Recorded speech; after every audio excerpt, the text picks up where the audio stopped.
ओम नमो भगवते वासुदेवाय। ओम नमो भगवते वासुदेवाय। ओम नमो भगवते वासुदेवाय। उत्पन्ना एकादशी। सूत गोस्वामी ने कहा, हे विद्वान ब्राह्मणों, बहुत समय पहले भगवान विष्णु ने श्री एकादशी की शुभ महिमा और उस पवित्र दिन पर उपवास के प्रत्येक पालन को नियंत्रित करने वाले नियमों और विनियमों को समझाता है। ब्राह्मणों में श्रेष्ठ जो कोई भी एकादशी के दिनों में इन पवित्र उपवासों की उत्पत्ति और महिमा के बारे में सुनता है, वह इस भौतिक संसार में कई प्रकार के सुखों का आनंद लेने के बाद सीधे भगवान विष्णु के निवास में जाता है। प्रथा के पुत्र अर्जुन ने भगवान से पूछा, हे जनार्दन, पूर्ण उपवास करने, केवल रात्रि भोजन करने या एकादशी पर दोपहर में एक बार भोजन करने के क्या पवित्र लाभ हैं और विभिन्न एकादशी के दिनों को मनाने के क्या नियम हैं? कृपया मुझे ये सब बताइए। परमेश्वर भगवान श्री कृष्ण ने उत्तर दिया, हे प्रथा पुत्र, हे अर्जुन, शीत ऋतु उत्तरी गोलार्ध के आरंभ में मार्गशीर्ष नवंबर दिसंबर माह के कृष्ण पक्ष की एकादशी से नव साधक को एकादशी का व्रत आरंभ करना चाहिए। एकादशी से एक दिन पहले दशमी को उसे अपने आंत अच्छी तरह साफ करने चाहिए। फिर दशमी को 8वें भाग में जिसे ही सूर्य अस्त होने वाला हो उसे रात्रि भोजन करना चाहिए। अगली सुबह भक्तों विधि विधान से व्रत रखने का संकल्प लेना चाहिए। दोपहर के समय उसे किसी नदी, सरोवर या छोटे तालाब में उत्पन्न सरोवर स्नान करना चाहिए। नदी में स्नान सबसे अधिक पवित्र करने वाला होता है, सरोवर में स्नान कम पवित्र करने वाला होता है और छोटे तालाब में स्नान कर सबसे कम पवित्र करने वाला होता है। यदि नदी, सरोवर या तालाब में से कोई भी सुलभ ना हो तो वो कुएं के जल में स्नान कर सकता है। भक्तों को धरती माता के नामों से युक्त यह प्रार्थना करनी चाहिए, हे अश्व क्रांते, हे रथ क्रांते, हे विष्णु क्रांते, हे अश्व क्रांते, हे वसुंधरे, हे मुक्ति के, हे धरती माता, कृपया मेरे पिछले जन्मों में संचित सभी पापों को दूर करें ताकि मैं परम भगवान के पवित्र नाम में धाम में प्रवेश कर सकूं। जैसे ही भक्त जप करें उसे अपने शरीर पर मिट्टी मलनी चाहिए। उपवास के दिन भक्तों को उन लोगों से बात नहीं करनी चाहिए जो अपने धार्मिक कर्तव्य से गिर गए हैं। कुत्ते खाने वाले, चोरों या पाखंडियों से बात नहीं करनी चाहिए। उसे निंदकों से भी बात नहीं करना चाहिए जो देवताओं, वैदिक साहित्य या ब्राह्मणों का अपमान करते हैं या किसी अन्य दुष्ट व्यक्तित्व के साथ, जैसे कि जो निषिद्ध महिलाओं के साथ यौन संबंध रखते हैं, जो लुटेरे हैं या जो मंदिरों को लूटते हैं। या यदि एकादशी के दौरान किसी ऐसे व्यक्ति से बात की जाती है या यहाँ तक कि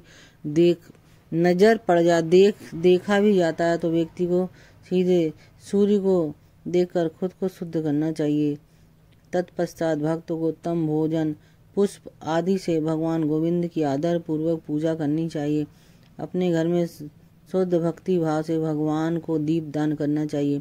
उसे दिन में सोना भी नहीं चाहिए और मैथुन से पूर्णतः दूर रहना चाहिए। अन्न जल त्याग कर उसे आनंद पूर्वक भगवान की महिमा का गान करना चाहिए और रात भर उनकी प्रसन्नता के लिए वाद बजाना चाहिए। पूरी रात शुद्ध चेतना में जागने के पश्चात उपासक को योग्य ब्राह्मणों को दान देना चाहिए और उन्हें प्रणाम करके अपने अपराधों के लिए क्षमा याचना करनी चाहिए।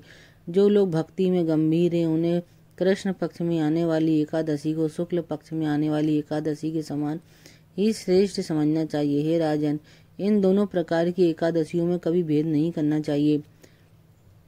अब मैं इस प्रकार एकादशी करने वालों को मिलने वाले फल का वर्णन कर रहा हूँ, कृपया सुने। शंकुधार नामक एक पवित्र तीर्थ स्थल जहाँ भगवान ने शंकरासुर राक्षस का वध किया था, में स्नान करने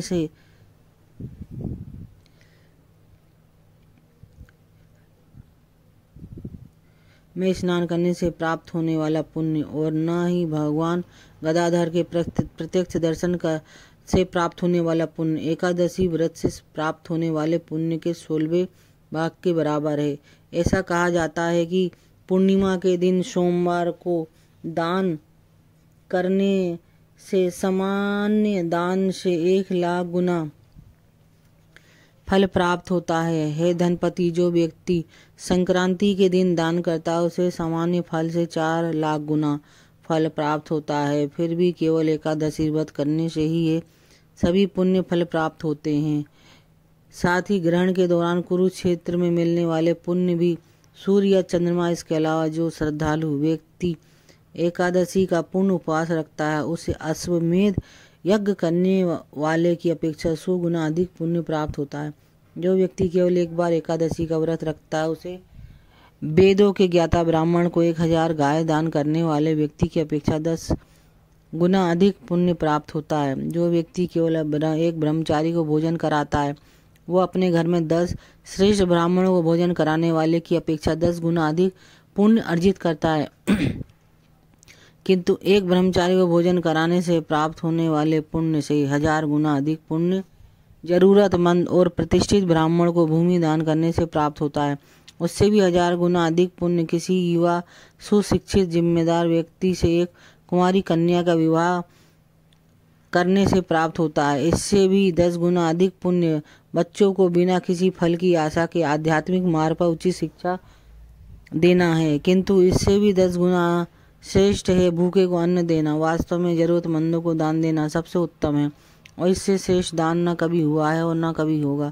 हे कुंती पुत्र, अन्न दान करने से स्वर्ग के सभी पितर और देवता अत्यंत संतुष्ट हो जाते हैं।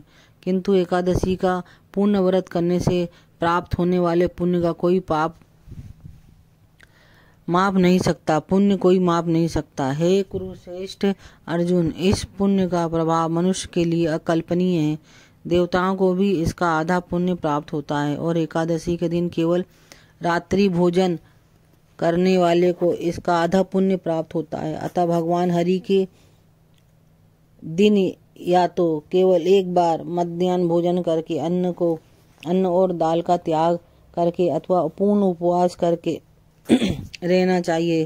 तीर्थ स्थानों में निवास, दान और अग्निहोत्र करने की क्रियाएं तभी तक मानी जाती हैं जब तक एकादशी न आई हो। इसलिए जो कोई भी भौतिक जीवन के दुखों से भयभीत हो उसे एकादशी का व्रत करना चाहिए। एकादशी के दिन शंख से जल नहीं पीना चाहिए, मछली या सूअर जैसे जीवों को नहीं मारना चाहिए और न ही अन्न या दाल खानी चाहिए। है अर्जुन, जैसा तुमने मुझसे पूछा था मैंने तुम्हें सभी व्रतों में सर्वश्रेष्ठ बताया। तब अर्जुन ने पूछा, हे प्रभु, आपके अनुसार 1000 वैदिक यज्ञ एक एकादशी व्रत के बराबर भी नहीं होते, ऐसा कैसे हो सकता है?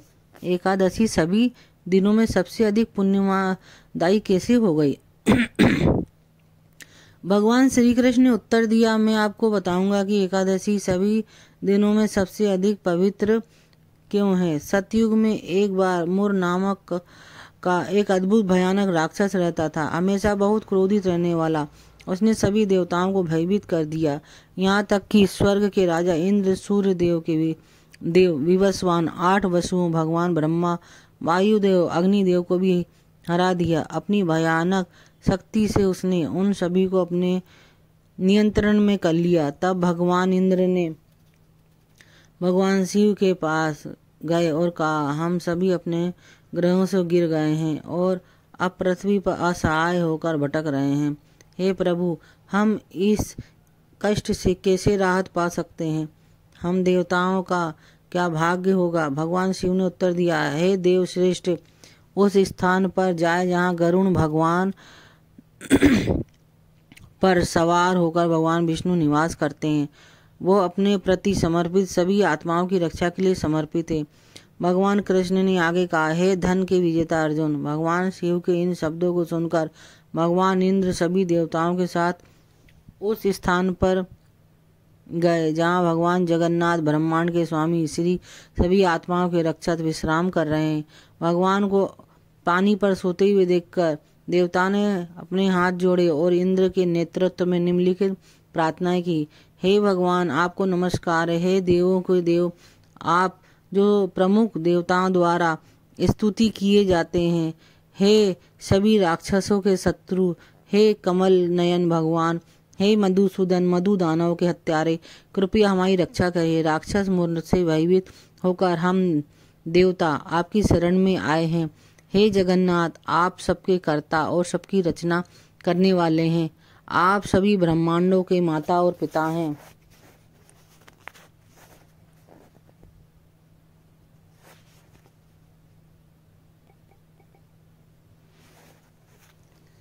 आप सभी के निर्माता, पालनकर्ता और संहारक हैं। आप हे समस्त देवताओं और केवल आप ही उन्हें शांति प्रदान कर सकते हैं। आप ही पृथ्वी, आकाश और सर्वेश्वर हैं। आप ही शिव, ब्रह्मा और विष्णु हैं। तीनों लोकों के पालनहार हैं। आप ही सूर्य, चंद्रमा और अग्नि के देवता हैं। आप ही घृत, आहुति, पवित्र अग्नि, मंत्र अनुष्ठान, पुरोहित और मौन जप हैं। आप ही यज्ञ हैं, उसके पोषक हैं और उसके फल के भोक्ता हैं। भगवान, इन तीनों लोकों में कोई भी वस्तु, चाहे वह चर हो या अचल, आपसे स्वतंत्र नहीं रह सकती। हे परमेश्वर, देवों के देव, आप ही अपने शरणागतों के रक्षक हैं। परम योगी है, भयभीतों के आश्रय, कृपया हमारा उद्धार कीजिए और हमारी रक्षा कीजिए। हम देवतागण दैत्यों द्वारा पराजित होकर स्वर्गलोक से पतित हो गए हैं। हे जगत के स्वामी, अपने पदों से वंचित होकर हम सब इस पृथ्वी लोक में भटक रहे हैं।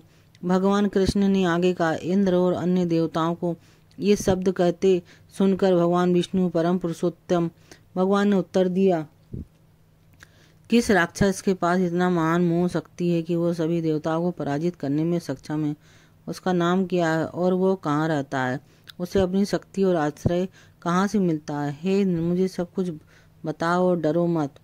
भगवान इंद्र ने उत्तर दिया, हे परम देव, हे देवों के देव, हे आप जो आपने शुद्ध भक्तों के दिलों में भय को जीतते हैं, हे आप जो आपके वफादार सेवकों के प्रति इतने दयालु हैं।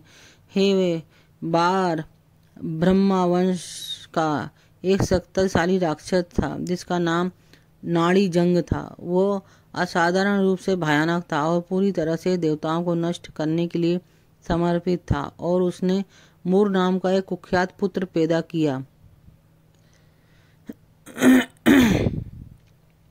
मुरा की महान राजधानी चंद्रावती है। उस स्थान से भयंकर, दुष्ट और शक्तिशाली मुरा दैत्य ने समस्त विश्व पर विजय प्राप्त कर ली है और सभी देवताओं को अपने अधीन कर लिया है तथा उन्हें उनके स्वर्गलोक से बाहर निकाल दिया है। उसने स्वर्ग के राजा इंद्र, अग्निदेव, मृत्यु के देवता यम, वायु, ईशा या भगवान शिव, चंद्रदेव, दिशाओं के स्वामी नेयर्ति और जल देवता वरुण की भूमिका ग्रहण कर ली है। उसने सूर्यदेव की भूमिका में प्रकाश भी उत्सर्जित करना शुरू कर दिया है और स्वयं को बादलों में भी परिवर्तित कर लिया है। देवताओं के लिए उसे पारिजात करना असंभव है, अतः देवता उसे पराजित नहीं कर सकते। हे भगवान विष्णु, कृपया इस देश का वध करें और देवताओं को विजयी बनाएं।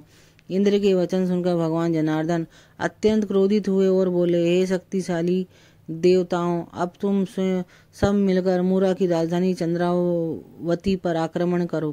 इस प्रकार प्रोत्साहित होकर एकत्रित देवता भगवान हरि के नेतृत्व में चंद्रावती की ओर चल पड़े। जब मूर ने देवताओं को देखा तो दैत्यों में श्रेष्ठ वो असंख्य दैत्यों के साथ, जो सभी चमचमाते अस्त्र धारण किए हुए थे, बड़े जोर से गर्जना करने लगा। महाबाहु दैत्यों ने देवताओं पर प्रहार किया, जिससे देवता युद्ध भूमि छोड़कर दसों दिशाओं में भागने लगे। इंद्रियों के स्वामी भगवान ऋषिकेश को युद्ध भूमि में उपस्थित देखकर क्रोधित दैत्य हाथों में नाना प्रकार के अस्त्र शस्त्र लेकर उनकी ओर झपटे। जैसे ही उन्होंने तलवार, चक्र, गदा धारण किए भगवान पर आक्रमण किया। भगवान ने तुरंत अपने तीखे विषैले बाणों से उनके सभी अंगों को बीट डाला। इस प्रकार भगवान के हाथों से सैकड़ों दैत्य मारे गए। अंत में प्रधान दैत्य मुर ने भगवान से युद्ध करना आरंभ कर दिया। मुर ने अपनी योग शक्ति से भगवान ऋषिकेश के सभी अस्त्रों को निष्फल कर दिया। वास्तव में दैत्य को भी अस्त्र पुष्पों के समान लगे। जब भगवान नाना प्रकार के अस्त्र शस्त्र भी चाहे फेंके हुए हों या थामे हुए उस असुर को पराजित न कर सके, तब उन्होंने अपने नंगे हाथों से युद्ध करना आरंभ किया, जो लोहे से जड़े गदाओं के समान दृढ़ थे।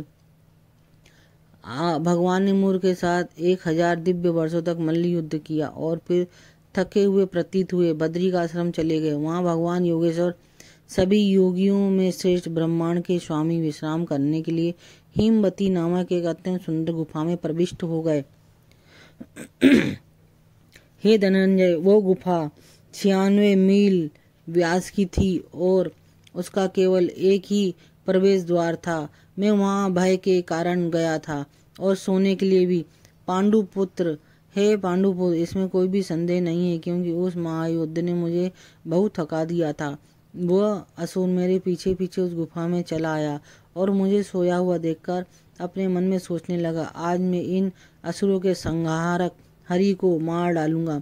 जब दुष्ट मन वाला इस प्रकार योजना बना रहा था, तब मेरे शरीर से एक युवती प्रकट हुई जिसका रंग बहुत उज्जवल था। है पांडु के पुत्र, मुर ने देखा कि वह विभिन्न शानदार हथियारों से सुसज्जित थी और लड़ने के लिए तैयार थी। उस महिला द्वारा युद्ध करने के लिए ललकारे जाने पर मुर ने खुद को तैयार किया और फिर उसके साथ युद्ध किया। लेकिन जब उसने देखा कि वह बिना रुके उससे लड़ रही है तो वह बहुत हैरान हो गया। राक्षसों के राजा ने तब कहा, इस क्रोधित भयानक लड़की को किसने बनाया जो मुझसे इतनी ताकत से लड़ रही है, जैसे कि मुझ पर एक वज्र गिर रहा हो।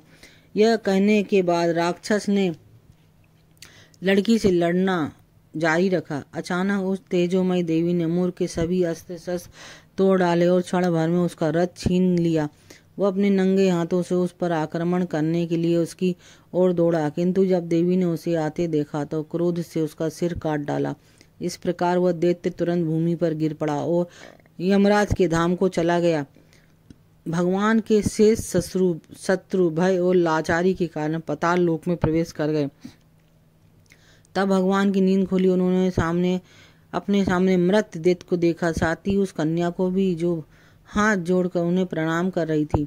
ब्रह्मांड के स्वामी ने अपने चेहरे पर आश्चर्य व्यक्त करते हुए कहा, इस दुष्ट राक्षस को किसने मारा?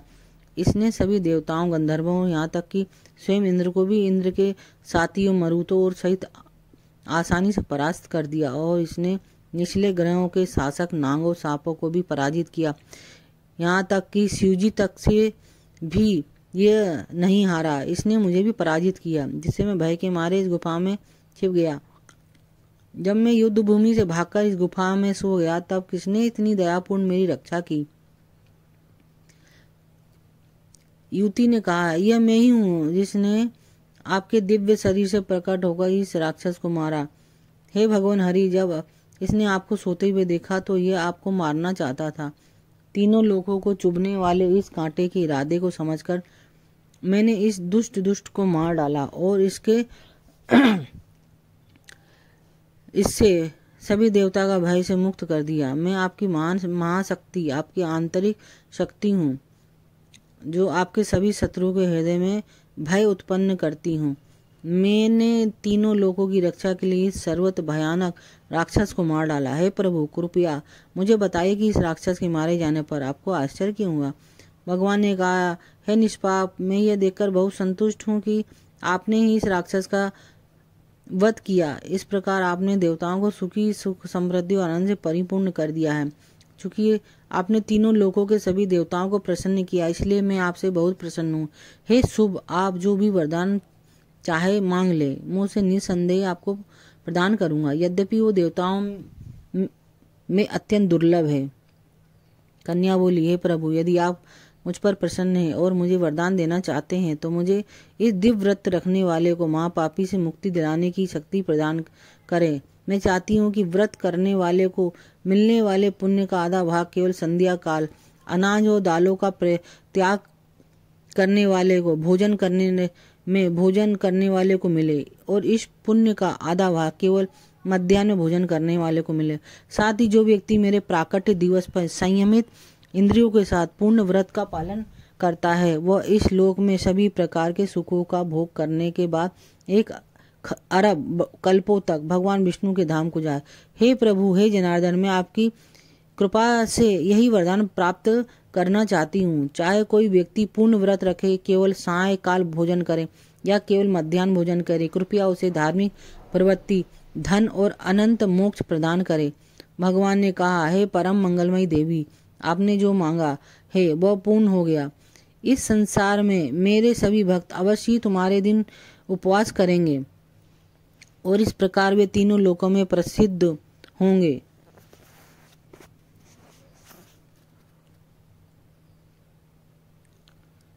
और अनंता मेरे धाम में आकर मेरे साथ रहेंगे। चूंकि तुम मेरी दिव्य शक्ति क्षीण चंद्रमा की 11वीं तिथि को प्रकट हुई हो, इसलिए तुम्हारा नाम एकादशी होगा।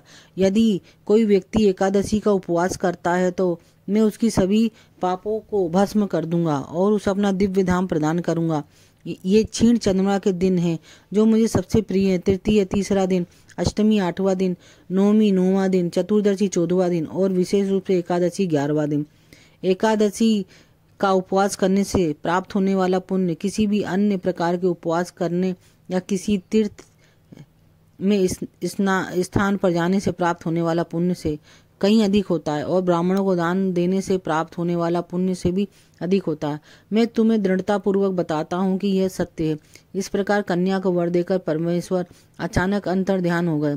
उस समय से यह एकादशी का दिन ब्रह्मांड भर में सर्वाधिक पुण्यदायी और प्रसिद्ध हो गया। हे अर्जुन, यदि कोई व्यक्ति एकादशी का विधि विधान पूर्वक पालन करता है तो मैं उसके सभी शत्रुओं का नाश करता हूँ और उसे परम गति प्रदान करता हूँ। यदि कोई व्यक्ति इस महान एकादशी का व्रत किसी भी विधि पूर्वक करता है तो मैं उसकी आध्यात्मिक प्रगति में आने वाली सभी प्रकार की बाधाओं को दूर करता हूँ और उसे जीवन की पूर्णता प्रदान करता हूँ। इस प्रकार हे प्रथापुत्र, मैंने तुम्हें एकादशी की उत्पत्ति का वर्णन किया। यह एक दिन सभी पापों को सदा के लिए दूर कर देता है। वास्तव में यह सभी प्रकार के पापों को नाश करने वाला परम पुण्यदायी दिन है और यह सभी प्रकार की सिद्धियां प्रदान करके ब्रह्मांड में सभी का कल्याण करने के लिए प्रकट होता है। उगते और घटते चंद्रमा की एकादशियों में भेद नहीं करना चाहिए। हे पार्थ, दोनों का पालन करना चाहिए और उन्हें महाद्वादशी से अलग नहीं करना चाहिए।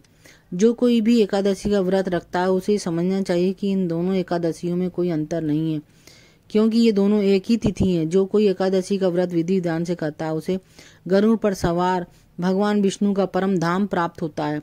जो भगवान विष्णु की परम भक्ति करते हैं और अपना सारा समय एकादशी की महिमा का अध्ययन करने में बिताते हैं, वे यशस्वी होते हैं। और व्यक्ति एकादशी के दिन कुछ न खाने का बल्कि अगले दिन ही भोजन करने का संकल्प करता है, उसे अश्वमेध यज्ञ के समान पुण्य प्राप्त होता है। इसमें कोई संदेह नहीं है। एकादशी के अगले दिन द्वादशी को प्रार्थना करनी चाहिए। हे पुंडरीकाक्ष, हे कमल नयन भगवान, अब मैं भोजन करूंगा, कृपया मुझे आश्रय दें। ऐसा कहने के बाद बुद्धिमान भक्त को भगवान के चरणों पर पुष्प और जल अर्पित करना चाहिए और अष्टाक्षर मंत्र 3 बार जप करके भगवान को भोजन के लिए आमंत्रित करना चाहिए। यदि भक्त अपने व्रत का फल प्राप्त करना चाहता है तो उसे उसी पवित्र पात्र से जल भी पीना चाहिए जिसमें उसने भगवान के चरण कमलों पर जल अर्पित किया था। द्वादशी के दिन में सोना, दूसरे घर में भोजन करना, एकादशी एक से अधिक बार भोजन करना, मैथुन करना, बाल शहद खाना, बेल धातु की थाली में भोजन करना, उड़द की दाल खाना, शरीर पर तेल मलना आदि से बचना चाहिए। द्वादशी के दिन भक्तों को इन 8 चीजों का त्याग कर देना चाहिए। यदि वो उस दिन किसी बहिष्कृत व्यक्ति से बात करना चाहता है तो उसे तुलसी का पत्ता या आमल की फल खाकर स्वयं को शुद्ध करना चाहिए। हे राजन श्रेष्ठ, एकादशी के दिन दोपहर से लेकर द्वादशी के दिन भोर तक स्नान, भगवान की पूजा पर भक्तिपूर्वक कार्यों में संलग्न रहना चाहिए जिसमें दान और हवन शामिल है। यदि कोई कठिन परिस्थिति में हो और द्वादशी के दिन एकादशी व्रत को ठीक से न तोड़ सके तो वह जल पीकर व्रत तोड़ सकता है और उसके बाद यदि फिर उसे वह भोजन करता है तो उसे कोई दोष नहीं लगता है। विष्णु भगवान का भक्त जो दिन रात किसी अन्य भक्त के मुख से भगवान से संबंधित इन सर्व मंगलकारी कथाओं का श्रवण करता है वो श्रेष्ठ पद प्राप्त करता है। भगवान के लोक में जाकर 1 करोड़ कल्पों तक वहां निवास करो और जो एकादशी की महिमा के विषय में एक वाक्य भी सुन लेता है वो ब्रह्महत्या जैसे पापों के फल से मुक्त हो जाता है। इसमें कोई संदेह नहीं है। अनंत काल तक भगवान विष्णु की पूजा करने का एकादशी के व्रत से बढ़कर कोई उत्तम उपाय नहीं है।